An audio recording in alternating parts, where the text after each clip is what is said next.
ማይ ጎድነስ ይሄንን ተሸክሞን ይሁሉ ውስጡ ይሁሉ ሐዘን ይያለ ነው ማለት ነው እንደዚህ ቢጫወተው ይሰጥ እኔ መኖር ደክሞኛል አለች መኖር ደክሞኛል ሰርቫይቭ ማድረግ ራስ ደክሞኛል አለች ኢንትሩሲቭ ቶትስ የሚባሉ አሉ ሐሳቦች ያስቸግሯቸዋል ሊረሱት ሲሞክሩ ይመጣባታል ህይወት ታክቶኛል ኑሮ ታክቶኛል ስትራግሉ ህይወት ትግሉ አታክቶኛልና እኔን የሚገልጽልኝ መታከት ነው አለ ሎስ ሳያስቡት እናታቸውን ሲያጡ ሳያስቡት አባታቸውን ሲያጡ ልባቸው ይሰበራል ካውንስሊንግ ስትሰሪ እኔ ካውንስሊንግ ስለምሰራ በተለያየ አጋጣሚ ሰዎችን ስታገኛቸው ስለ ህይወታቸው ሲደግሩሽ አንዳንድ አገላለጻቸው ይገርመኛል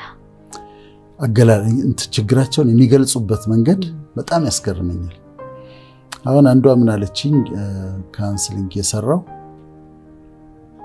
ዶክተር አለች መኖር ደክሞ ያውቃል አለች መኖር ደክሞ ያውቃል አለች ከዛ ምን ማለት ነው እስቲ ያስረጅኝ አልኩት እኔ መኖር ደክሞኛል አለች መኖር ደክሞኛል ሰርቫይቭ ማድረግ ራስ ደክሞኛል አለች ህይወት አድክሟታል ለይሽ ይሄ ፋቲግ የሚባል ነገር አለ አይደለም የሰውነት ፋቲግ አሁን በህክምና ሜዲካሊ ቼክ የምታደርገው አለ ሂስትሪ ስትወስጂ ድካም ይሰማኛል ከዛ ደግሞ ስራ ሳልሰራ እንዲሁ ድክም ይለኛል ይላሉ ተለያዩ በሽታዎች ምልክት ነው እሱ ፋቲግ ግን የኑሮ ፋቲግ ደግሞ አለ ፋቲግ ይሆናሉና ደክሞ ያውቃል አለች ኑሮ ደክሞ ያውቃል መኖር ደክሞ ያውቃል አለች እና በጣም ተረዳኋት በጣም ተገረምኩኝ እና እንዲህ አይነት ነገሮች እንዲህ አይነት አገላለጾች ያገኛለሁ ዘሱ ይበለጠ እንዳስብ ያረጋኛል ይበለጠ እንዳሰላስል እንዳነብ ያረጋኛል ሌላው ሰው ደግሞ ምን አለኝ የኔን ህይወት የሚገልጠው አንድ ቃል ነው አለ ምንድነው አልኩት መታከት አለ መታከት ታውቃለህ ያው መታከት በቃ ታክቶኛል ህይወት ታክቶኛል ኑሮ ታክቶኛል ስትራግሉ ህይወት ትግሉ አታክቶኛልና እኔን የሚገልጽልኝ መታከት ነው አለ እንዴ አይነት ሰዎች በጣም ብዙ ናቸው ኑሮ የደከማቸው ደከመኝ የሚሉ ግን የማይናገሩ የታከታቸው ታክተው ያሉ በቃ እንዴ አይነት ሰዎች አሉና ዛሬ ከነዚህ ጋር አያይዘን እናወራለን ምንድነው አሁን ባለፈው ሳምንት ያወራነው ስለ ማይንድ ነው በአብዛኛው ስለ አእምሮአችን ያወራነው እነዚህ ኮግኒቲቭ ዲስቶርሽንስ ያነሳነው የተለያዩ አእምሮ ችግሮችን ያነሳነው ግን ደግሞ ውስጠኛው እኛነታችን አለ the inner being የሚባለው ውስጠኛው እኛነታችን መንፈሳዊ የሆነው እኛነታችን ደግሞ አለ እሱ ነው ልብ እንደዚህ ምንለው እና ስለሱ ደግሞ ማውራት አለብንና የልብ ስብራት እናወራለን የተሰወረ ሐዘን እናወራለን መጨረሻ ላይ ደግሞ የተሰለቸ ኑሮ እናወራለን በእነዚህ ሶስቱ ከፋፍለን ለተመልካቾቻችን በጣም የሚጠቅም ነገር እንሰጣለን ብያምናለሁ ይሄ ችግር የነሱ ብቻ ይመስላቸዋል ይሄ እንዲህ አይነት ስሜት የሚሰማቸው እነሱ ብቻ ይመስላቸዋል አሁን እቺ ሴት ከሷ የተለየ ማንም ሰው ይሄን ኤክስፒሪየንስ ያደርጋል ብላ አታስብ ግን እኮ ኑሮ አደከመኝ ችግሮች አሉብኝ ማለትና አሁን ልክ አንቺ እንዳልሽው እሷም እንዳለችው መኖር ደከመኝ ማለት የተለየ አገላለጽ መኖር ልካ ይደክማል አሁን ይሄ ላይፍ ፋቲግ ነው አይሽ አሁን በህክምና ምንለው ፋቲግ አለ ሳይሰሩ መድከም ይሄኛው ደግሞ የኑሮ ፋቲግ ነው የኑሮ በቃ መኖር ሲደክምሽ ማለት ነውና ብዙ ተመልካቾቻችን እዛ ውስጥ ይኖራሉ ስለዚህ ዛሬ ምን ፈትሸው የትኛውን መሰለሽ ውስጠኛውን እኛነታችንን ውስጠኛውን ልብ የሚባለውን ውስጠኛ ማንነት የሚባለውን ነው ዛሬ ደግሞ ምን ፈትሸው እና ለተመልካቾቻችን በጣም ይረዳል ብዬ አምናለሁ መጀመሪያ አሁን ልብ ስንል ይሄ በግራ በኩል አናቶሚካሊ ያለው ደም የሚረጨው እሱን አካል ማለታችን አይደለም እሱ ይሄ እጅሽን ነው የሚያክለው በሌፍት ሳይድ ነው ያለው የራሱ አናቶሚ አለው እኛ አሁን ልብ ሲባል ግን ውስጠኛ ማንነታችን ማለት ነው የውስጥ ማንነታችን ዋነኛው ማንነታችን ደግሞ እሱ ነው የሚገርመው ሰው ቦዲ ያለው አካል አለው ነፍስ አለው ሶል ከዛ ስፒሪት አለው ውስጠኛው ዋነኛ ትኩረት የሚሰጠው እንደው ለሱ ነው ካምሮ ጋር እና ልብ ይሰበራል ሰዎች ልባቸው ይሰበራል በተለያየ ምክንያት ልባቸው ሊሰበር ይችላል። አንዳንድ ጊዜ ያልጠበቁት ከባድ ሐዘን ይገጥማቸዋል።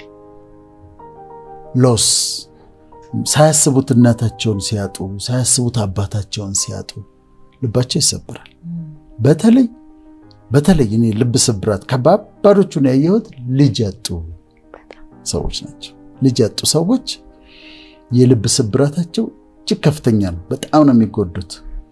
እርግዝና ላይ ሆነው ሊወልዱ ደርሰው እንደዚህ አይነት ነገር ሲፈጠርባቸው ልብ ይሰብራል እና ድንገተኛ ሐዘን ልብ ይሰብራል። ያልጠበቁት ሐዘን አንቺ ሰውን አስታመሽ፣ ቤተሰብን አስታመሽ፣ ኤክስፔክት አድርገሽ ከዛ ሊሆን እንደሚችል ኤክስፔክት አድርገሽ ስትዘጋጅ ሌላ ነገር ነው። ግን ሳያስቡት በድንገት ሲሆንባቸው ግን በጣም ልብ ይሰብራል። በጣም እና ይሄ ድንገተኛ ሐዘን ልብን ይሰብራል። ሰዎች ደግሞ አግኝተው ሲያጡ የነበራቸውን ነገር በድንገት በእሳት አደጋ ኦቨርናይት ነዶ ሲያገኙት፣ በመኪና አደጋ ያላቸውን ነገር ሲያጡ፣ በተለያዩ አደጋዎች አግኝተው የተወሰነ ኑሮ የነበራቸውን ነገር ሉዝ ሲያደርጉት እሱ ልብ ይሰብራል። ኢቭን በስራውም ዓለም የነበራቸውን ፖዚሽን ሴኪዩር አድርገው ይሄ ኑሮዬ ነው ስራዬ ነው ብሎ ያዙትን ነገር እሱን ሲያጡ ልባቸው ይሰበራል። አተርፍበታለሁ ብለው አስበው ተስፋ አድርገው ዕቃ ከውጭ አምጥተው ከዛ ኪሳራ ሲደርስባቸው ልባቸው ይሰበራል። የተለያየ ነገር ነው። አግኝቶ ማጣት ልብን ይሰብራል። ከዛ ደግሞ ሪጀክሽን፣ ሰዎች ሪጀክት ሲያደርጉሽ፣ ሲያድሙብሽ፣ አሁን አድመውባቸው እነሱ ሪጀክት ሲያደርጓቸው፣ እነሱ ሰርክል ሰርተው ጓደኛሞች ሆነው እሷን አውጥተው ለብቻዋ ባይተዋር ሲያደርጓት ልቧ ይሰበራል።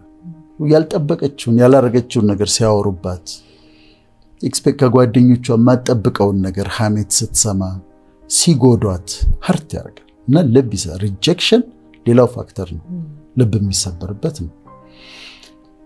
ሌላው አምኖ መከዳት። ሰው ታምኛለሽ፣ ከዛ ያምኑና ለምሳሌ አብረው ቢዝነስ ይጀምራሉ። ከዛ ሙሉ በሙሉ ሲክዷቸው ባልተፈጠረ የቱ ጋር ነው የሰጠኸኝ፣ የቱ ጋር ነው የተስማማ ነው፣ መቼ እንደዚህ ተባብለን እናውቃለን ብለው ሲሉ ልብ ስብራት ያመጣል። የልብ ስብራት ያመጣል።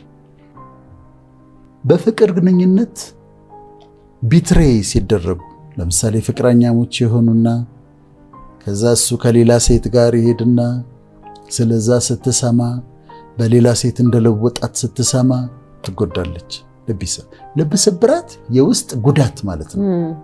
ሌላ የሆነ የሚሰበር ቃል ማለት ሳይሆን የውስጥ ጉዳት ነው። ከዛ ብሮከን ሃርትድ ትሆናለች። አልጠበቀችም፣ ቢትሬይ አድርጓታል። ያልጠበቀችውን ነገር አድርጎባታል። ከዛ ይጎዳታል። ወይም ደግሞ እሷም ደግሞ እንደዚሁ ከሱ የተሻለ ሰው ባለችው ሰው ለውጣው አምኗት ወደ ትዳር እንሄዳለን ብሎ ጠብቆ ተስፋ ሲያደርግ ከዛ በሌላ ሰው ለውጣው ደግሞ ስታሳየው ቢትሪያል በጣም ውስጣቸውን በጣም ይጎዳል። ብድግ ብሎ ባል ወጥቶ ትዳሩን ትቶ ወጥቶ ከዛ በኋላ ሌላ ሴት ሲያገባ ልቧ ይሰበራል። እነዚህ የውስጥ ጉዳቶች ናቸው። ድንገት ልብን የሚሰብሩ ብሮከን ሃርትድ የሚያደርጉሽ የሰዎችን ልብ ከት የሚያደርጉ የሚሰብሩ የውስጥ ጉዳቶች ወይም ሃርት ናቸው። እነዚህ ሃርት የሚያደርጉሽ ነገሮች አሉ፣ የሚጎዱሽ ነገሮች እነዚህ ናቸው። የልብ ስብራት ስንል እነዚህን ማለታችን ነው። ይሄ በሚፈጠርበት ጊዜ ምን ይሆናሉ? ዲፕሬስድ ይሆናሉ። ልባቸው የተሰበረ ሰዎች ይጎዳሉ፣ ሐዘን ውስጥ ይገባሉ። ወይ ክብደት በጣም ሉዝ ያደርጋሉ፣ በጣም ይከሳሉ፣ ወይ ደግሞ በጣም ይጨምራሉ። እንደ ሀገሩ እንደ ሁኔታው ነው። ወይ በጣም ይጨምራሉ። በሽታን የመከላከል አቅማቸው በጣም ይቀንሳል። ልባቸው ውስጣቸው የተጎዳ ሰዎች በሽታን የመከላከል አቅማቸው በጣም ይቀንሳል። የተለያየ በሽታ ሊያጠቃቸው ይችላል።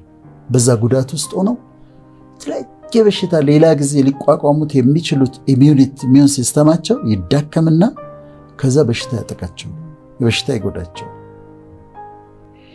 ኢንትሩሲቭ ቶትስ የሚባሉ አሉ። ሐሳቦች ያስቸግሯቸዋል። ሊረሱት ሲሞክሩ ይመጣባታል። የከዳት ሰው ይመጣባታል። ፒክቸሩ ይመጣባታል። የነበራት የፍቅር ግንኙነት ይመጣባታል እና ይረብሻታል። ደጋግሞ ይረብሻቸዋል፣ ይታወካሉ። ከዛ አይደንቲቲ ዲስኦርደር ይመጣባቸዋል። ግን እኔ ማን ነኝ? እኔ ምንድነው የተፈጠረው ነገር? ግን ምንድነኝ? እኔ ማን ነኝ? እንዴት እንደዚህ ተከዳው? እንዴት ሪጀክት አደረጉኝ? ሰርክል ሰርተው አምኜ እንዴት ተከዳው? በሌላ ሰው እንዴት ለወጠኝ? ደሞ ለምንስ ፈጣሪስ ደሞ ልጄ እንዳጣ አደረገ? ለምን ፈቀደ? የሚሉ ጥያቄዎች የአይደንቲቲ ደሞ ዲስኦርደር ያመጣሉ። የማንነት ጥያቄ ያመጣሉ። ከዛ የተለያየ አሁን ልብ ስብራት የተለያዩ ህመሞችን ያመጣል። መከላከል አቅም ሲቀንስ ካልተጠነቀቅሽ እኔ በህይወት የገጠመኝን ልንገርሽ ፍቅር። አንድ በጣም ወደው ወዳጄ ነበር። በጣም ጨዋ ሰው፣ እንዴት አይነት ቀኝ እጄ ነበር። ቸሬ ይባላል። እና ቸሬ ድንገት ሚስቱ ተነስታ ከሀገር ጠፋች። ቢፈልጋት የለችም። 3 ወር ይመጣል፣ ያወራኛል። የት እንዳለች እኮ አላወቅኩም ይላል፣ ይነግረኛል፣ ሐዘኑ ይነግረኛል። አጽናናው ሞክራለሁ፣ ትገኛለች እለዋለሁ። አንድ ቀን ደወለችለት፣ ሚስቱ ደወለችለትና እንዴ ጠፍተሽብኝ እኮ እየጠበቅኩሽ ነው እኮ፣ የት ነው ያለሽው? መቼ ነው የምትመጪው አላት። እኔ አንተ ጋር ተመልሼ ልመጣ አለችው። እዛ ቤት ተመልሼ ልገባ? አንተ ድሃ አለችው። አንተ ድሃ እዛ መከራ ያለበት ቤት ነው ተመልሼ የምገባው ብላ በኑሮ ድሃ ብላ ሰደበችው። ሲመጣ ትልቅ ሰው ነው፣ ከኔም እድሜ ብዙ የሚበልጥ ነው፣ 60ዎች ውስጥ ገብቷልና ሲመጣ ተሰብሯል። የተሰበረ ሰው ያየሁት እሱን ነው። አንድ ከተካየኋቸው በጣም ተሰብሯል እና በጣም ተሰብሯል፣ ተጎድቷል። እና ቸሪ ይሄን ነገር ተቀበለው አልኩት። ተቀበለው፣ ሌት አድርጎ ምርጫዋ ከሆነ መሄድ ከፈለገ ትሄድ፣ ማስተካከል የማይቻል ከሆነ ተቀበለው አልኩት። ከጉዳቱ ውስጥ ሊወጣ አልቻለም። በኋላ አስም ነበረበት። አስሙ በጣም ተደጋጋሚ መምጣት ጀመረ። አሁን አይሽ ከውስጥ ጉዳት ነው። አስሙ በተደጋጋሚ ያጠቃው ጀመረ። በተደጋጋሚ ካጠቃው በኋላ ያንን ባለችው በ2 ወር ከ15 ቀን ነው እንደዚህ ሞተ። እኔ የሆነ ፕሮግራም ላይ ነበርኩ። አስሙ ተነሳበት፣ ጥቁር አንበሳ ሄደ፣ ሌላ ሰው ሂዳይድ በምክንያት ብሮከን ሃርት። ስለዚህ የልብ ስብራት ይሄን ያህል ሊጎዳ ይችላል ማለት ነው። ፍቅር ውስጣቸው የተጎዳ ሰዎች አሉ። አሁን ከነሱ ጋር ነው የምናወራው። ውስጣቸው የተሰበረባቸው፣ የተጎዳባቸው፣ የውስጥ ህመም ላለባቸው ሰዎች ለነሱ ነው የምናወራው። አንደኛ ብቻቸው እንዳይደሉ፣ ሁለተኛ ደግሞ መፍትሄ እንዲያገኙ በማሰብ ነው። ይተኛሉ፣ ድብርት ውስጥ ይገባሉ፣ ለኑሮ ያላቸው አመለካከት ያስጠላቸዋል፣ መልበስ አይፈልጉም፣ አፒታይታቸውን ሉዝ ሊያደርጉ ይችላሉ። ግን እንዴት እንደሚጎዳቸው አይተው ከዛ ውስጥ እንዲወጡልን ነው አሁን የምንፈልገው። ልባቸው የተጎዳ ሰዎች እንዲታከሙልን ነው የምንፈልገው። ከዛ ውስጥ መውጣት አለብሽ ነው መልእክታችን። ከዛ ውስጥ መውጣት አለብህ ነው። ምክንያቱም ሲጠገን፣ የተሰበረ ልብ ደግሞ ሲጠገን፣ ልባቸው ተሰብሮ የተጠገነ ልብ ደግሞ ስታገኝ በጣም ድንቅ ነው። የሚያስገርም ነው። በጣም የሚያስገርም ነው። ጉዳቱ ያማል። ሰው ልቡ ይሰበር አንልም። ተሰብረው የተጠገኑ ግን በጣም እግዚአብሔር የሚወደዋል፣ ለሰው ውብ ናቸው። የጃፓኒስ አርት አለ። ጃፓኒስ አርት ምንድነው? አሁን ብርጭቆ ይሰበራል አይደል? አሁን ብርጭቆ ሲሰበር አይጥሉትም፣ እንትኑ ይጠገናል። የተሰበረው ልክ ስብራቱ መስመሯን ተከትለው ይጠግኗታል። ከዛ ምን ይሆናል መሰለሽ? የተጠገነው ብርጭቆ ወይም ሸክላ ከመጀመሪያው ከኦሪጂናሉ ይልቅ ጠንካራ ነው። አንደኛ ጠንካራ ነው፣ ሁለተኛ በጣም ያምራል በውበት ከኦሪጂናሉ ካልተሰበረው ልቅ ያምራል፣ ሶስተኛ በጣም ውድ ነው። ኪንሱጊ አርት ነው የሚባለው። የኪንሱጊ የጃፓኒስ ኪንሱጊ አርት ይባላል። እና ካልተሰበረው ብርጭቆ ይልቅ ተሰብሮ የተጠገነው ብርጭቆ፣ በኪንሱጊ አርት የተጠገነው ብርጭቆ የበለጠ ጠንካራ ነው፣ የበለጠ ውብ ነው፣ የበለጠ ውድ ነው፣ ኤክስፔንሲቭ ነው። አዲሱ ርካሽ ነው፣ ተሰብሮ የተጠገነው ግን ውድ ነው። አርት ነው እኮ አርት ነው። እና የተሰበረ ዕቃ አይጣልም። በሱ በኪንሱጊ አርት እንደውም በጣም ያምራል ቆይና ያለን እዛ ላይና እንዲህ በጣም 2-3 ቦታ ነው የተሰባበረው በኪንሱጊ አርት ገጥመውት ስትመለከች በጣም ያምራል እነዚህ ልባቸው የተሰበረ ወገኖቻችን ልባቸው ከተጠገነ በኋላ እንዴት አይነት ፐርሰናሊቲ እንዳላቸው መመናች ፕራይድ የለባቸውም ሊኮሩ አይችሉም ሀምብል ናቸው ስብር ያሉ ናቸው ፍቅር የተሞሉ ናቸው ፔንን ያውቁታልና ያንቺ ፔን ይገባቸዋል ሀርት መሆን ምን ማለት እንደሆነ ይገባቸዋልና መጉዳት ማለት ምን እንደሆነ ያውቃሉ ስለዚህ ሲጠገኑልን ልባቸው ሲጠገንልን ካሉበት ሲወጡና ሲጠገኑ የበለጠ ውድ የበለጠ ውብ የበለጠ ጠንካራ ነው የሚሆኑት ለብዙ ሰዎች መጽናናት እና እኔ ሰዎችን አይቼ ፍቅር ተሰብረው እንደነበረ በህይወታቸው ስብራት ገጥሟቸው እንደነበረ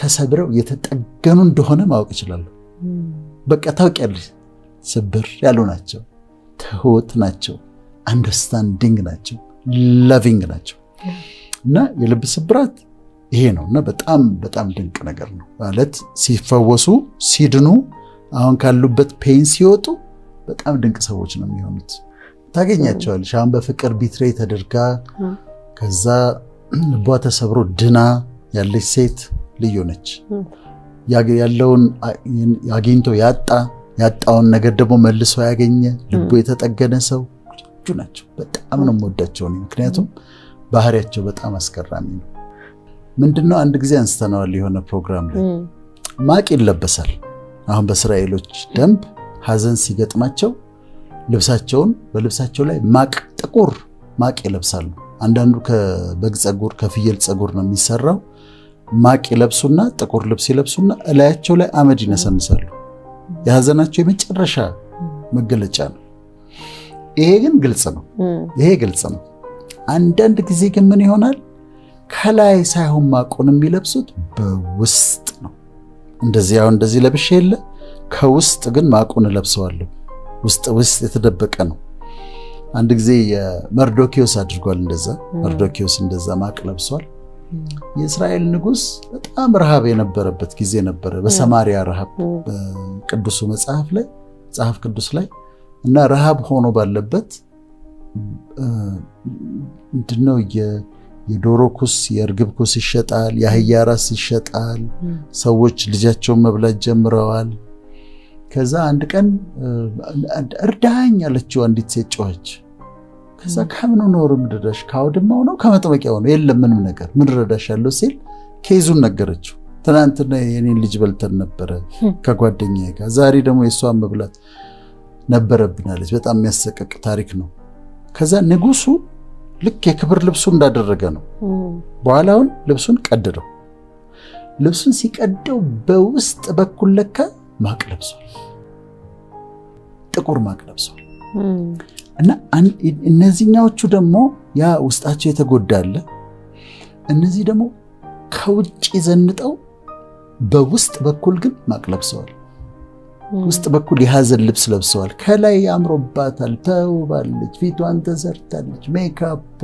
ዝነጣዋ ውስጥ ግን የለበሰችው ጥቁር ልብስ አለ የውስጥ ግን ሐዘን አለባት ማቅ ግን ውስጡ አለ ከላይ የማይታይ ማለት ነው አሁን እንዳልሽው በሳቅ የተሸፈነ እኔ ያጋጥሙኛል ልክ እንደዛ አይነት ሰዎች በጣም በቃ መጥቶ የሚያስቅ የሚያጫውት ኤንቫይሮንመንቱን የሚለውጥ ፈን የሚያመጣ ምናምን ሆኖ በቃ የሰው ሁሉ ደስተኛ ነው ታያለሽ ወይ ቁጭ ብለሽ ስታወሪው ወይ አንድ ቀን የሆነ አጋጣሚ ሲመጣ ግን ውስጡ ያለውን ሐዘን ታያለሽ ማይ ጎድነስ ይሄንን ተሸክሞ ነው ይሄ ሁሉ ውስጡ ይሄ ሁሉ ሐዘን እያለ ነው ማለት ነው እንደዚህ ቢጫወት ወይ ሰው ታያለሽ ወይ ፍልቅልቅ ትሆናለች ትስቃለች ትጫወታለች ምናምን እንደዛ ታያታለች ትዘንጣለች ብታዋሪያትም አትገልጽልሽም ግን በካውንስሊንግ ቁጭ ብለሽ ምትነካበተናለች እሷን ስትነኪ ግን ታወርደዋለች እንባዋን ለምንድነው የተደበቀ የተሰወረ ሐዘን ስላለ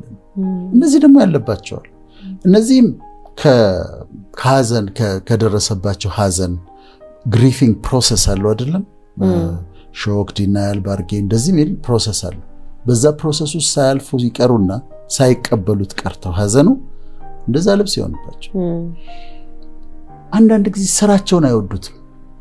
የሚያመናጭቅ አለቃ ይኖራል፣ የሚያሽሟጥጥ አብሮ ሰራተኛ ይኖራል። ግን ስራ መቀየር አትችልም። እዛ ስራ መሄድ አለባት። እዛ መስሪያ ቤት የግድ አለቃው ያበሳጫታል፣ ይንቃታል፣ ያመናጭቃታል። አብሮ ሰራተኞቿ ጥሩ ትሪት አያደርጓትም። ስለዚህ ሀዘንተኛ ነች። እነዚህ እኮ ሀዘንተኞች ናቸው። ስራዋ ትሄዳለች፣ ግን ሁሉ ጊዜ ሀዘንተኛ ነች። በቃ ቅር እያላት ነው የምትሄደው፣ ቅር እያላት ነው የምትመለሰው፣ በሀዘን ነው የምትውለው። ደስተኛ ያልሆኑበት ሪሌሽንሺፕ አቢዩዝ ያለበት ፍቅረኛሞች ኢቭን ባለትዳሮች ሆነው በቃ ዝም ብላ ችላ ደግሞ ምትኖራለች። ዝም ብላ ወይ ስለ ልጆቼ ብላ ወይ በቃ ይሁና ብላ ምትኖራለች። ግን ውስጧ ግን ሀዘን አለ።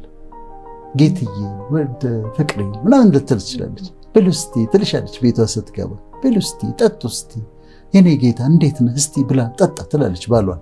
ውስጧ ግን ሀዘን አለ። ውስጧ ግን ጥቁር ልብስ አለ። ልታስተካክለው ያልቻለችው ነገር አለ። ተቀብላው ዝም ብላ ምትኖረው ማለት ነው። አልተነጋገሩበትም። ባልየው ደግሞ እንደዛ ሊኖር ይችላል። በተቃራኒ ሌላ ቤት ደግሞ ባልየው ደግሞ የማይወዳቸው ነገሮች ኖረው መለወጥ አቅቶት ዝም ብሎ ሀዘንተኛ ሆኖ ደግሞ ይኖራል። እነዚህ ከሪሌሽንሺፕ ጋር የተያያዙ ነው። ሌላ ራስን ካለመቀበል የተነሳ ራስ አይደንቲቲን ካለመቀበል ይሄ በልጅነት የተነገራቸውን ነገሮች ይዘው እንዲነሽ እንዲያነሽ ፉንጋነሽ ባሪቾ ምናምን ተብለው ያ ፊዚካል አፒራንሳቸውን ካለመቀበል የተነሳ ደግሞ በቃ ሁሉ ጊዜ በህይወት ዘመናቸው ሁሉ ጥቁር ልብስ ለብሰው የሚኖሩ አሉ። አንድ ጊዜ አንድ ጓደኛዋ ወይ ቦይፍሬንዷ የነበረ ሰው የነገራትን ነገር ይዛ ተቀብላው ራሷን መቀበል ተቸግራ የራሷን ዩኒክ እያንዳንዱ ሰው ዩኒክ የሆነ ቢዩቲ ያለው እያንዳንዱ ሰው ውብ ነው። ያንን መቀበል አቅቷት የሆነ ሰው የነገራትን ነገር የሆነ ቦይፍሬንድ ያላትን ነገር ይዛ ከዛ በኋላ ተቸግራ የምትኖር ራሷን መቀበል ተቸግራ ሀዘንተኛ ሆና የምትኖር ደግሞ አለች። ያዩታል እነሱ።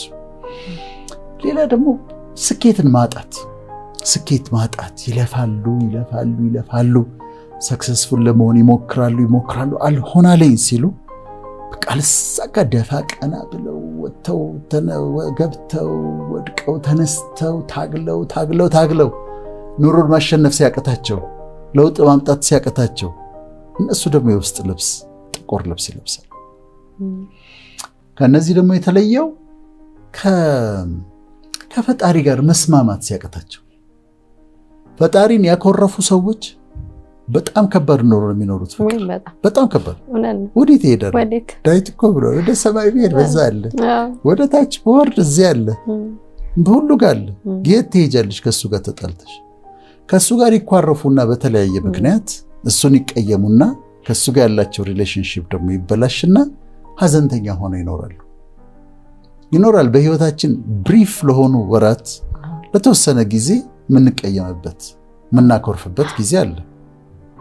እኔ ግን ምን ሆንኩ ይመስልሽ? አንድ ጊዜ ልክ እንደበደለኝ አሰብኩኝ። ከዛ እንደበደለኝ እንዴት እንደዚህ ታረቀኛለህ እንደዚህ ያልኩኝ።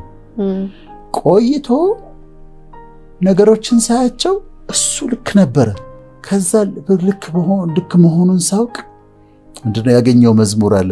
መስሎኝ የነበረው ሳይሆንልኝ ቢቀር ሁኔታውም ሁሉ ፍጹም ቢቀያየር ያንተ ሐሳብ ሌላ የኔ ሐሳብ ሌላ አስተውለዋለሁ የኋላ ይላል። ከዛ የሆነ ካለፈ በኋላ ሳየው እና እንዴት ውብ አድርጎ እንደሰራው በጣም እንዴት አሳምሮ እንደሰራው ሳየው አፈርኩኝ። በጣም ኮርፊያዬ ሁሉ አሳፈረኝ። ከዛ አንድ ቀን እንደዚህ አልኩኝ፣ ሁሉ ጊዜ ልክ ነህ። እኔ ባይገባኝ እንኳን ከዚህ በኋላ ባለው ህይወቴ አንዳንድ ነገሮች የማይገቡኝ ከመጡ እኔ ስላልገባኝ ነው እንጂ አንተ ልክ ነህ፣ እኔ ስላልተረዳው ነው አንተ ልክ ነህ ብዬ ወሰንኩ። አንዳንዴ አሁን የለኝም ግን አንዳንዴ የማይገቡኝ ነገር ሲመጡ አስብና አንተ ልክ ነህ አለ። he's always right፣ ሁሉ ጊዜ ልክ ነው፣ ፐርፌክት ነው፣ የሚያደርገው ነገር ፐርፌክት ነው። እነዚህ ሰዎች ከሱ ጋር ሲጣሉ በተለያየ ምክንያት እሱ ልክ አይደለም በድሎኛል ጎርቶኛል ብለው ወቅሰው እሱን ከሱ ጋር ሲጣሉ ሀዘንተኛ ነው የሚሆኑት። እና በእነዚህ ሁሉ ምክንያቶች ሰዎች በውስጥ በኩል ማቅ ይለብሳሉ። የውስጥ ሐዘን አለባቸው። ይሄ ማቅ አሁን ስናወራው ይገባቸዋል። ካለ ማቅ ውስጧ ከውስጥ የለበሰችው ካለ ማቅ ከውስጥ የለበሰው ያውቃሉ። መቀደድ አለበት፣ መወገድ አለበት። ለይታ ያንን ሐዘኗን ማስወገድ አለበት። እና ይሄ ነው የተሰወረ ሐዘን።